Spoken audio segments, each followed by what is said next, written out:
सबसे सुंदर आंख की खिड़की,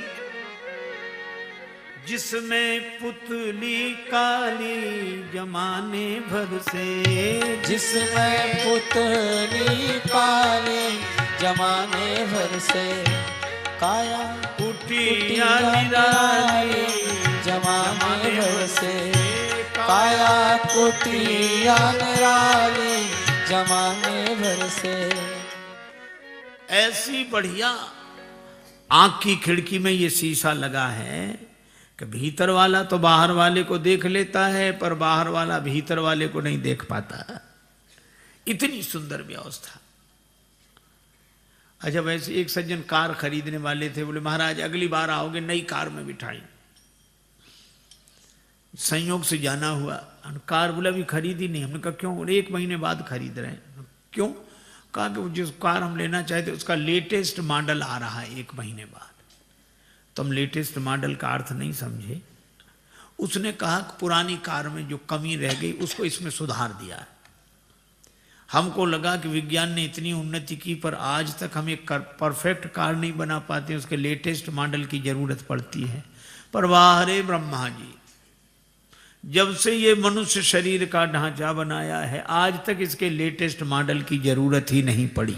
वही मॉडल पुराना चला रहा है और चलता चला जाएगा। क्या कमाल है।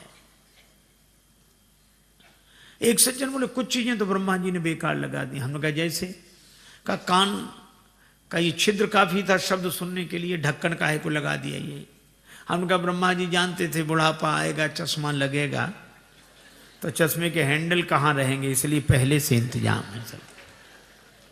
सचमुच बहुत अद्भुत मकान है ये। गाड़ियों में हम स्टेपनी जरूर रखते हैं, एक गड़बड़ हो जाए तो दूसरी लगा लें। इस शरीर के हार्ट में जिन नलियों का प्रयोग होता है वे नलिकाएं अवरुद्ध हो जाएं तो एक्स्ट्रा रखी हुई हैं पाँव के पीछे एड़ी के ऊपर, डॉक्टर ऑपरेशन करके वो लगा देते हैं। इतना आलीशान मकान। अच्छा एक बात देखो, हम लोग करते क्या? हम लोग तो आराम से रहते हैं। लेना देना कौन करता है? लेना देना कर करते, इस हाथ से उस हाथ ले, और पांव पग चाल चले मतवाली जमाने भर से, काला कुटिया निराली जमाने भर से, काया कुटिया निराली निराली जमाने भर से, काया कुटिया निराली जमाने भर से। सवारी हमेशा तैयार, पाऊं। अच्छा एक और है, मुख के भीतर रहती रसना, ये सट रस स्वादों वाली जमाने भर से। स्वाद देना इसका काम है, ये बताती है मीठा है खट्टा है। और सुनते श्रवण नासिका सूंघे, वाणी करे बोला चाली जमाने भर से। वाणी बोलती है, नासिका सूंघती है, कान सुनते हैं। एक के पास हम बैठे थे, फोन की घंटी बजी, पुराने जमाने की बात है, तो हमने बात बंद कर दी। हमने कहा रिसीवर उठा के देख लो किसका। अरे बोले महाराज उस कमरे में उठा लिया होगा। हमने कहा फोन की घंटी इधर बजे, उस कमरे में कैसे उठा लिया होगा? उन्होंने कहा कि महाराज कनेक्शन तो एक ही है, फोन तो एक ही, हमने कनेक्शन 2 करा रखे हैं। सो इस पे भी घंटी बजती, उस पे भी घंटी बजती, चाहे इससे सुनो चाहे उससे सुनो। हमने कहा अरे ब्रह्मा जी, ये 2 कान के टेलीफोन ऐसे लगाए कि इस पे भी घंटी बजती, इस पे भी घंटी बजती, चाहे इस कान से सुनो चाहे इस कान से सुनो। और सर्दी गर्मी कड़ा मुलायम त्वचा जानने वाली, ये त्वचा सूचना देती, सर्दी है गर्मी है कड़ाई है, ये देती है। और हम जैसा कोई वीआईपी नहीं होगा। वीआईपी आदमी को ऐसे ही भोजन नहीं दिया जाता, भोजन की जांच पड़ताल होती है। पहले हाथ छू कर देखते हैं कि देने लायक है कि नहीं, नहीं तो हाथ कैंसिल कर दे, गर्म है मत दो। नासिका सूंघ कर देखती है कि ठीक है कि नहीं, नासिका कहती हाँ ठीक है। फिर रसना चख कर देखती है। 3 जगह चेकिंग होती है, तब तो हमें भोजन दिया जाता है।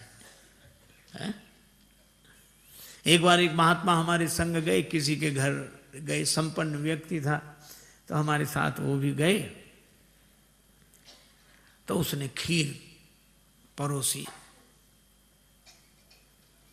तो उसमें बिल्कुल चम्मच लगाकर बढ़िया व्यवस्थित ढंग से। हमारे साथ जो महात्मा थे उन्होंने कहा चम्मच हटाओ तो ऐसे हाथ से ले ले। हमने धीरे से कहा महाराज इनके अनुसार लो, सभ्यता की दृष्टि से अच्छा लगता है, जैसी समाज है वैसे ही करना चाहिए। बोले अच्छा ठीक है। अब उन्होंने चम्मच में खीर भरी। अब चम्मच तो ये बता नहीं सकती कि खीर ठंडी है कि गर्म। उन्होंने और कोई भोजन लिया ही नहीं, पहले चम्मच में खीर भरी और खीर भर के जैसे ही मुख में रखी, वो इतनी गर्म थी खीर। क्या महात्मा ऐसी चम्मच फेंकी और जल्दी जल्दी पानी पिया और नाराज होकर बोले भाड़ में जाए तुम्हारी सभ्यता, ये तुम्हारी चम्मच से तो भगवान के दिए हुए चम्मच अच्छे हैं, कम से कम बताते तो हैं कि ठंडा है कि गर्म है क्या।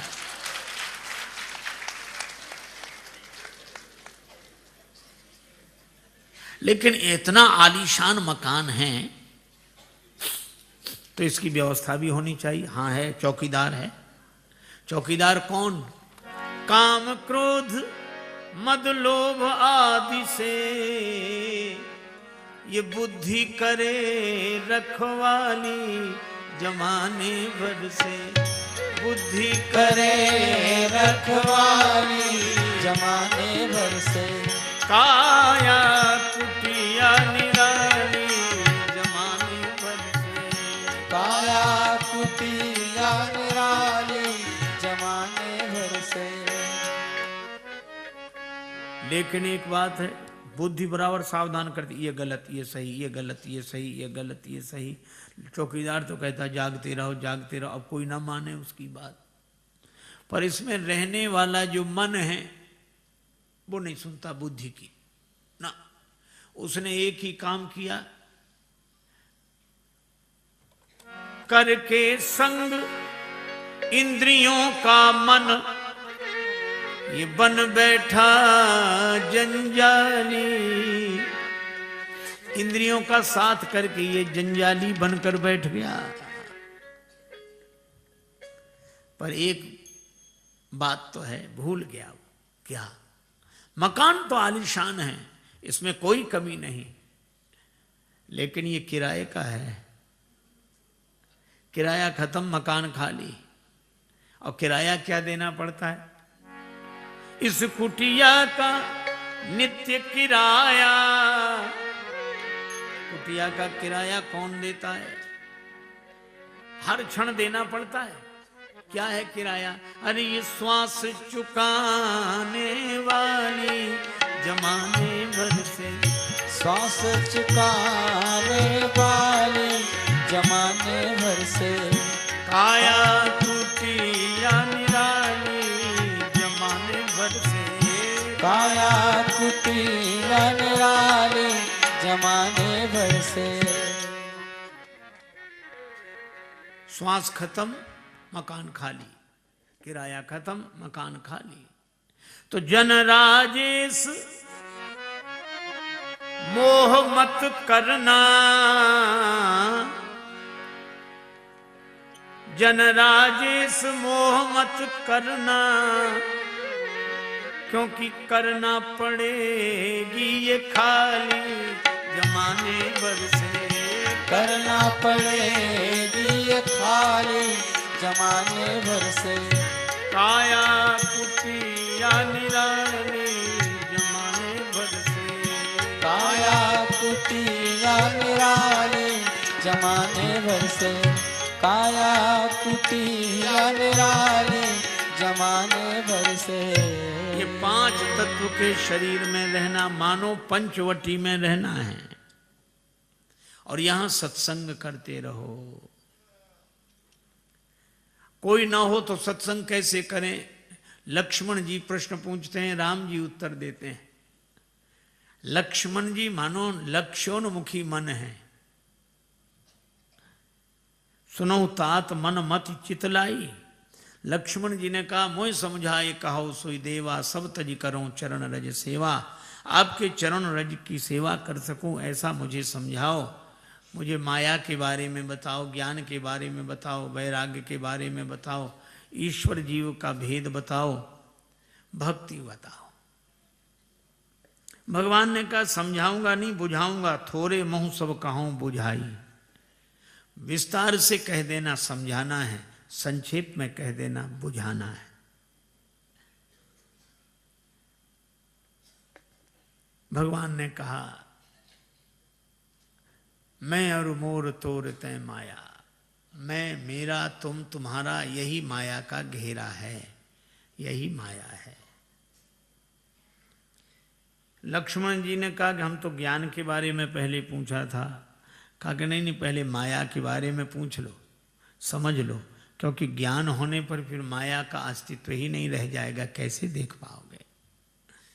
ज्ञान के बारे में बताया, ज्ञान मान जहाँ एक नाही, देखे ब्रह्म समान सब बाही। सब में अपनी सत्ता का अनुभव करे, निजानंद मस्ती में मैं झूमता हूँ, कहाँ कौन कैसा न मैं पूछता हूँ। खिले हैं जमाने में गुल रंग बिरंगे, मिसाले भंवर हो के मैं गूंजता हूँ। न जीने की इच्छा न मरने की चिंता, कजा से निडर हो के मैं घूमता हूँ।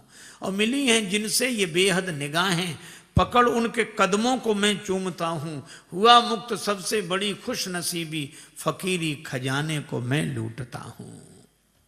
ऐसी स्थिति, आनंदमयी स्थिति। लेकिन एक ब्रह्मज्ञानी जी ने अपने चेले को पढ़ाया कि सब में ब्रह्म सत्ता का अनुभव करो, आत्म सत्ता का अनुभव करो, दूसरा है नहीं। पाठ बड़ा अच्छा पढ़ाया। अब वो जहाँ जाए यही चर्चा करे, दूसरा है ही नहीं। एक दिन राजा का हाथी बिगड़ गया, सत्संगी बैठे थे। वो बोला कि हाथी मेरा क्या बिगाड़ेगा, तुम भागो, भागना हो तो मुझे तो ज्ञान है, वो भी ब्रह्म मैं भी ब्रह्म, ब्रह्म ब्रह्म का क्या बिगाड़ेगा। अब महावत चिल्ला चिल्ला के भैया भाग जाओ भाग जाओ। वो अकड़ा खड़ा, मैं भी ब्रह्म हाथी भी ब्रह्म, ब्रह्म ब्रह्म का क्या बिगाड़ेगा, मुझ में भी ब्रह्म हाथी में भी ब्रह्म। महावत की बात नहीं मानी तो हाथी में सूंड में लपेट कर ऐसा फेंका, दूर जाके गिरा, हड्डी पसली टूट गई। वो तो भगवान की कृपा थी कि बच गया। ले गए लोगों से गुरु जी के पास। गुरु जी ने कहा कि बेटा क्या हुआ। चेला बोला, गुरु जी आपका ज्ञान झूठा। आप कहते थे कि सब में ब्रह्म देखो, मैंने हाथी में ब्रह्म देखा, फिर हाथी ने मुझे क्यों उठा के फेंक दिया। गुरु जी बोले, मैंने सब में देखने के लिए कहा था। हाँ तो महावत ने मना किया था, महावत में ब्रह्म नहीं देखा, तुम्हें उसकी बात नहीं मानी। हाँ ये बात तो। बोले तो ब्रह्म ने ब्रह्म की बात नहीं मानी तो ब्रह्म ने ब्रह्म को उठा के फेंक दिया, उसमें क्या है। ज्ञान मान जह एक नाही, देखे ब्रह्म समान सब माही। कहिए तात सो परम विरागी, तृण समसिद्धि तीन गुण त्यागी। जो त्रिगुणातीत हो, गुणों के द्वारा होने वाले कार्यों में जिसके मन का राग न हो, सिद्धियों में राग न हो, वह वैराग्यवान है। वैराग्य का अर्थ न अपेक्षा न उपेक्षा, मन की असंगता ही वैराग्य का सूचक है। ईश्वर जीव ही भेद प्रभु जो पूछा था तो भगवान ने कहा, माया ईश न आप कहूं जान कहिए सो जीव। इतनी सुंदर बात कही। तीनों बात सिद्ध होते हैं, मानो त्रैतवाद, द्वैतवाद, अद्वैतवाद। माया ईश न आप कहूं जान कहिए सो जीव। माया को, ईश्वर को और अपने को जो न जाने वह जीव। तीन हो गए, माया, जीव, ईश्वर। फिर द्वैतवाद भी उसी में से निकलता, माया ईश और आप कहूं जो न जाने सो जीव। मायापति ब्रह्म को और जो अपने को न जाने वो जीव। और अद्वैतवाद कितने बड़े ढंग से निकलता है, माया ईश न आप कहूं जान कहिए सो जीव। मायापति ब्रह्म, जो अपने को ब्रह्म न जाने वही जीव है। ऐसी सुंदर बात कही। और भगवान सबका वर्णन करते हुए कहते, जाते वेग द्रवों में भाई, असमम भगत भगत सुखदाई। धर्म का पालन करने से वैराग्य होता है, वैराग्य से मेरे चरणों में अनुराग होता है। मैं उसके निरंतर बस में हूं जो भक्त है। यह सुंदर सत्संग हुआ, लेकिन सत्संग के तुरंत बाद सूर्पनखा आई। कई बार लगता है कि सत्संग के बाद सूर्पनखा क्यों आई। बहुत लोग शिकायत भी करते हैं कि सत्संग में सूर्पनखा सत्संग के बाद आई क्यों। हमने कहा आप बड़ी अद्भुत बात करते हैं। बोले कैसे? हमने कहा आप ऐसे ही कहते हैं कि पढ़ाई के बाद परीक्षा क्यों आई। परीक्षा तो पढ़ाई के बाद ही आएगी। पढ़ाई कच्ची की सच्ची जांच करने परीक्षा आएगी। इसी तरह सत्संगी सच्चे की कच्चे परीक्षा करने वासना की सूर्पनखा आती है। और ये सुंदर होती नहीं है, सुंदर रूप बनाकर आई।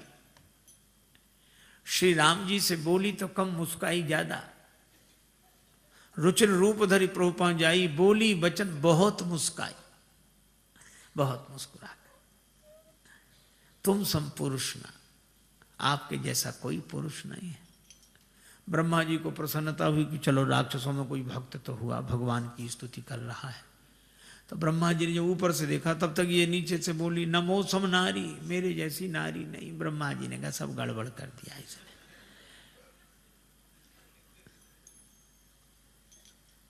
राम जी ने श्री सीता जी की ओर देखा, बोले उधर क्या देख रहे हो, इनका संयोग ब्रह्मा जी ने नहीं लिखा है।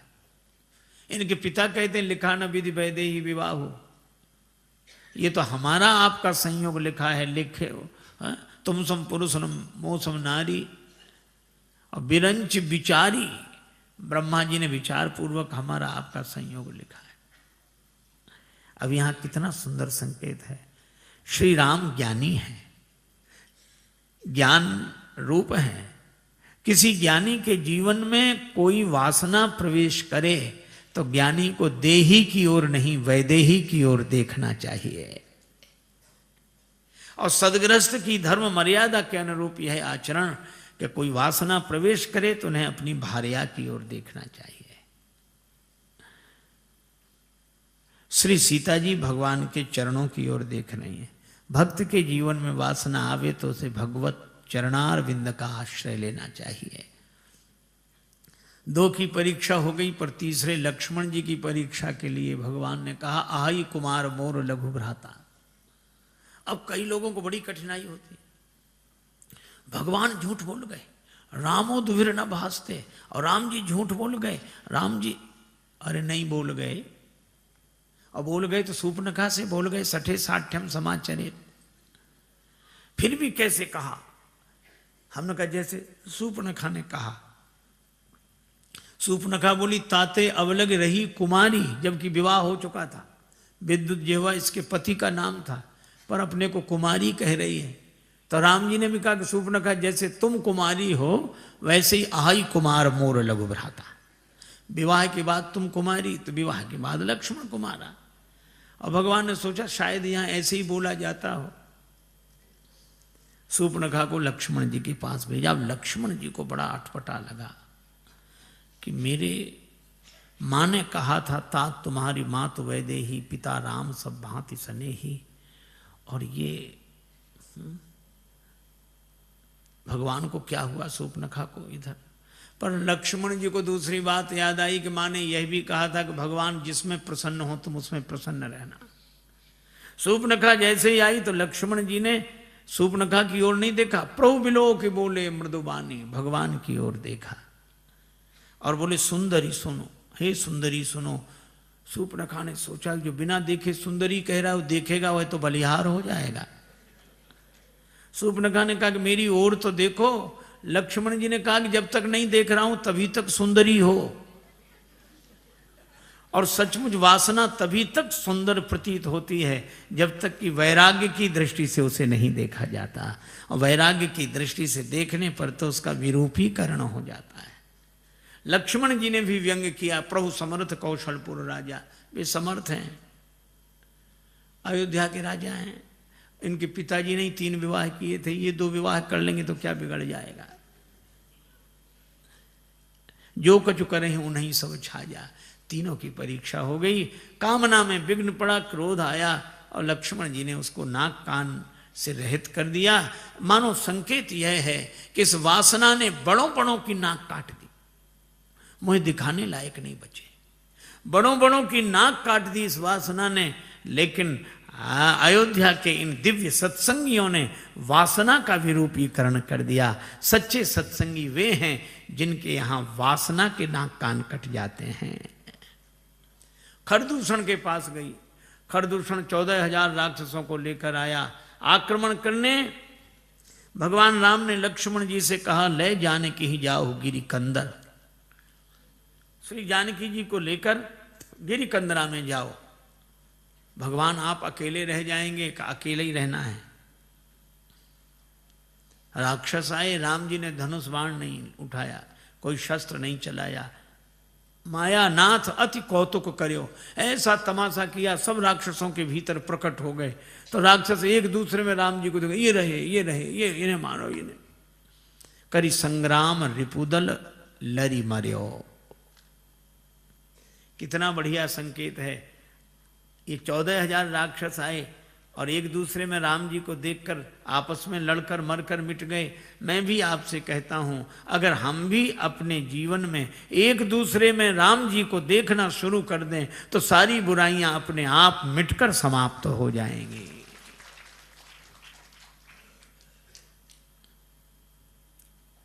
शूर्पणखा रावण के पास जाती है। रावण ने कहा, ये तुम्हारी नाक कैसे कटी? शूर्पणखा बोली, मेरी तो कटी, अपनी नाक बचाओ। परिचय दिया। दंडक वन में 2 राजकुमार, संगमह नारी सुकुमारी। तुमने खरदूषण से नहीं कहा था तो वे तुम्हारी सहायता के लिए नहीं गए थे, फिर गए। रावण को लगा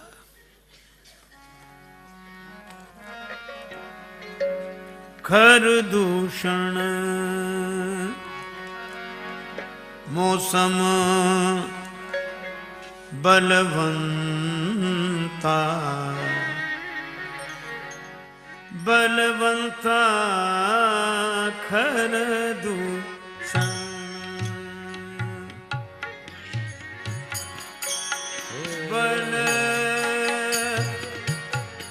बलवंता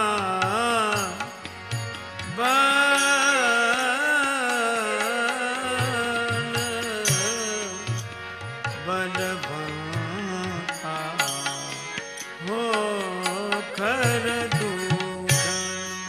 मौसम बलवंता खरदूषण।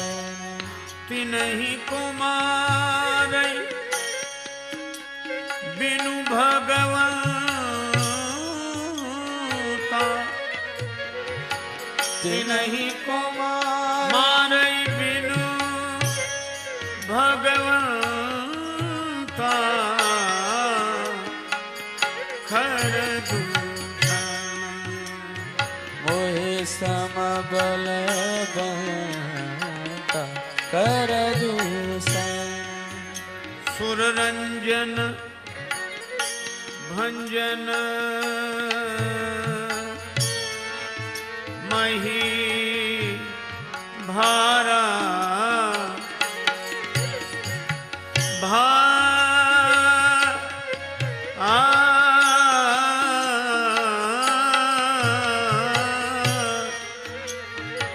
भारा रे जो भगवंत लीन अवतारा हो राम जो भगवंत लीन अवतारा जो भगवंत। लीन अवतारा जो भगवंत। तो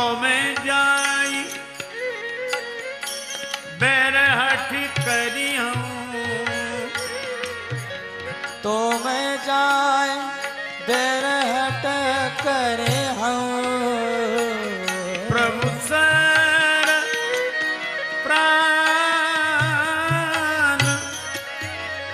तजे भवतरी हूँ कर दूषण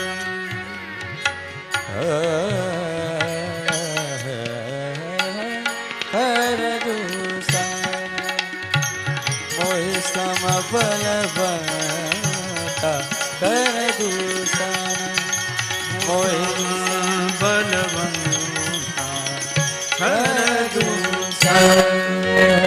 रावण सोचता है खर दूषण मेरे समान बलवान उन्हें भगवान के बिना कौन मार सकता है। कहीं भगवान का अवतार तो नहीं हो गया। अरे अवतार हो गया तो शरण में जाओ, शरण में नहीं जा सकता।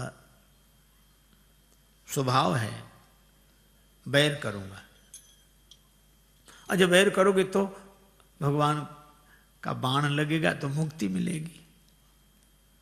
रावण का भी अपना मार्ग है। एक भक्त ने कहा कि मंदिर बनाऊं, पाठशाला खुलवाऊं, दिव्य इतनी भला कहां है हस्ती मजदूर की। पूजन भजन ध्यान में मन लगता नहीं, साधना समाधि तो बात बड़ी दूर की। बिंदु कभी एक ही है सुखद उपाय मिला, शायद इसी से फलेगी कामना क्रूर की। करूंगा कुसूर तो किसी दिन अदालत में जाकर ही देख लूंगा सूरत हुजूर की। तो मैं जाए बैर हट कर। मारीच के पास गया बिल्कुल अकेला, मारीच को प्रणाम किया। मारीच थर थर कांपने लगा। अरे का रावण प्रणाम कर रहा है जिसके आगे सारा संसार झुकता है, तुम्हारे सामने झुका, तुम तो डर से कांप रहे हो। बोले हमें पता है ये कब सिर झुकाएगा, कब सिर काटने लगेगा। मामा तुम हिरण बन जाओ। मारीच ने कहा कि मैं तो अच्छा भला आदमी हूं, हिरण क्यों? रावण बोला हमें हरण करना है। तो हिरण तो पशु होता है, न बने तो रावण ने कहा कि मैं तुम्हें मार मार के पशु बनाऊंगा। पशु क्यों बना रहे? बोले और रावण का काम ही क्या है जो अच्छे भले आदमी को पशु बना दे, ये काम रावण का है। और जो पशुओं को भी मनुष्य बना दे, ये काम श्री राम का है। अरे आप देखो भगवान ने मनुष्य ही बनाए। हनुमदादि वानर सब वीरा, धरे मनोहर मनुज शरीरा। सब मनुष्य हो गए जितने वानर वीर थे। अरे इनकी कौन कहे, छुअत शिला भई नारी सुहाई। पाषाणी में से देवी प्रकट हो गई, मानवी प्रकट हो गई। एक कवि ने बड़ी अच्छी बात कही कि लोग कहते हैं कि संगे दिल के आंख से आंसू नहीं आते। पाषाण जैसा हृदय जिसका हो उसके नेत्र सजल नहीं होते। पर लोग कहते हैं कि संगे दिल के आंख से आंसू नहीं आते। अगर ये सच है तो दरिया क्यों निकलते हैं पहाड़ों से, नदियों का जन्म पर्वतों से क्यों हो? कोई पिघलाने वाला चाहिए। तो राम जी ने पशुओं को भी, पहाड़ों को भी, पर्वतों को भी, शिलाओं को भी मनुष्य बनाया, और रावण ने मनुष्यों को भी पशु बनाया। मारीच बोला ना बनूं तो कृपाण निकाल ली, मौल बनता। अब मारीच ने देखा कि दोनों तरफ मरना है। उतर दे तो मुझे बधव। ये बधव शब्द कितना सुंदर ढंग से श्री तुलसीदास जी लिखते हैं। बधव, इधर से पढ़ो तो बधव, उधर से पढ़ो तो बधव। मारीच सोचता इधर भी मरेंगे उधर भी मरेंगे, लेकिन यह है कि इधर मरेंगे तो बार बार मरेंगे, और उधर मरेंगे तो बार बार मरना छूट जाएगा। कस न मरो रघुपति सर लागे, मन आते हरस जनाव न तेहि। आज देखियों परम स्नेही, जिनके पीछे सारा संसार भागता है, वे भगवान आज मेरे पीछे भागेंगे। गया, खड़ा हो गया। रावण ने अकेले में योजना बनाई थी, भगवान ने भी अकेले में। लक्ष्मण गए बनई जब लेन मूल फल कंद, जनक सुतासन बोले बिहस कृपा सुख वृंद। आप पावक में निवास करें जब तक मैं राक्षसों का नाश करूं। और ये पावक क्या है? ये है जो अपराध भगत कर करई, राम रोष पावक सो जरई। मेरे क्रोध रूपी पावक में रहिए, आप कृपा वारी में बहुत दिन तक रहिए। अब कोई राक्षस आए तो उसे मारने की प्रेरणा देना। ठीक है, प्रभुपद ही धरी अनल समानी, निज प्रतिबिंब राखित हं सीता। मारी चाया तो पुरानी आदत, जानकी जी बोली यही मृग कर अति सुंदर छला, बड़ा सुंदर है। भगवान ने कहा सुंदर है ये, क्या बताएं अब। ये सुंदर है, कपटी है ये। मारी